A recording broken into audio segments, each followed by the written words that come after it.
नोंथांमोननि सिमेन्ट दख'रा दुलाराय बर' फरायसा आफादनि दा जा बोसोरसालिया जथुमा बे बोसोरसालिया जथुमाखौ मा हाबाफारिखौ लानानै खुंनाय जादों? गिबियाव सिमेन्ट दख'रा दुलाराय बर' फरायसा आफादनि खुंगा 30थि बोसोरसालिया जथुमा बे जथुमायाव प्राइम 24 हेडलाइन्स नोंथांमोननि बे निउस चेनेलखौ बरायग्रोबाय। लोगोसे जोङो दिनैनि बे जथुमा बा बे खुंगाजों लोगोसे जोङो दिनैनि हाबाफारिखौ गिबि हाबाफारिखौ जों मावजेनबाय। गिबि हाबाफारि महरै जोंहा दंमोन दुलाराय बर' फरायसा आफादनि फिरफिला बिरहोनाय। बे फिरफिला बिरहोनायखौ जों मावखांबाय।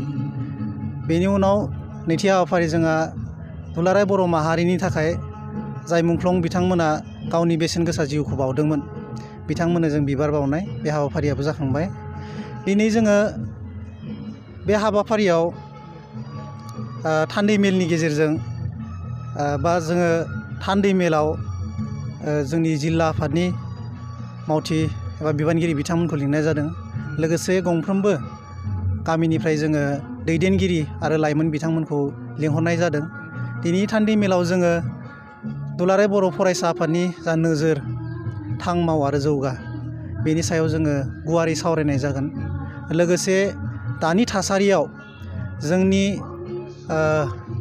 देरफुनाय बा उथिफुनाय लाइमोन सेंग्रा सिख्ला बिथांमोना मा लामायाव थांगासिनो दं, मा लामाजों आगान सुरलांगासिनो दं बिनि सायाव जों सावरायगोन।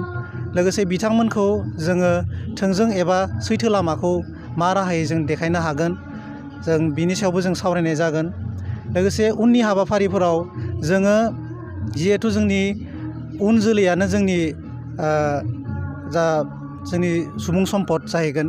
दा बिथांमोनखौ जोङो मोजां लामा दिन्थिनो हायाबा जिहेथु जोंहानो खहा दं। बे हिसाबै जोङो दुलाराय बर' फरायसा आफाद हिसाबै जोङो गोबां खामानि मावलांगोन बेखौ जोङो थांखि लादों।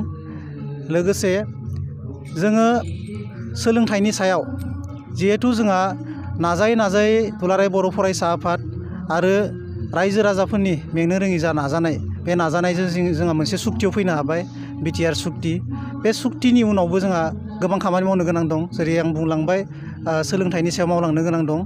बेनि सायाव जोङो बेस खालामनानै गोबां हाबाफारि एबा खामानि मावलांगोन बेखौबो जों थांखि लादों।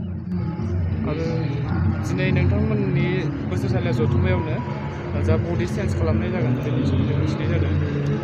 नोंथाङा दिनैसिम गोबां बोसोर आफादखौ सालायबोबाय। बेखिनियाव नोंथांनि जा एक्सपिरियेन्स बा नोंथांनि अभिगता बे हिसाबै उननि बिबानगिरिफोरखौ नोंथाङा जायफोर गोदान बिबान मोनगोन बिथांमोनखौ नोंथाङा मा फोरमायनो सानो? नंगौ, दिनै जोंनि बे खुंगा 30थि जा बोसोरसालिया जथुमा बेयावनो जोंहा गोजाम जा जोंनि बिबान दंमोन बेखौ सिफायनानै गोदान दाफिननाय जागोन। दा बे बिबान दानायाव आंहा खोब बुंनो गोनां दं होनना सानो। मानो होनबा जोंनि बिबानगिरिफोरनि गेजेरावनो आपग्रेड बा बिथांमोननि गेजेरावनो सायख'लायनानै जोङो गोदान बिबानखौ बानायनाय जागोन, दानाय जागोन। दा बेयाव सिमेन्ट दख'रा दुलाराय बर' फरायसा आफाद हिसाबै जोंहा जा दैदेनगिरि बिथांमोन दंखायो बिथांमोना खोब राफोद दैदेनगिरिखा। दा बिथांमोननि गेजेरनिफ्राय जाय फैनानै आफादखौ दैदेनगोन बिथांमोना मोजांखौनो दैदेनगोन आं सानो। आरो आङो दिनै सिमेन्ट दख'रा दुलाराय बर' फरायसा आफादखौ आफादगिरि महरै खनथाम बा 6 बोसोरखौ 6 बोसोरखौ आं सालायनो मोनबाय। बे हिसाबै आंजों मावफाग्रा आंनि बिबानगिरि बिथांमोनखौ आं मोजाङै सिनायो। बिथांमोना राफोद, बिथांमोना इयुनाव जोंनि दख'रा एबा जोंनि दख'रानि सिङाव थानाय गासिबो गामिखौ मोजाङैनो मोजां दैदेनलांनो हागोनखौ आं आसा खालामो।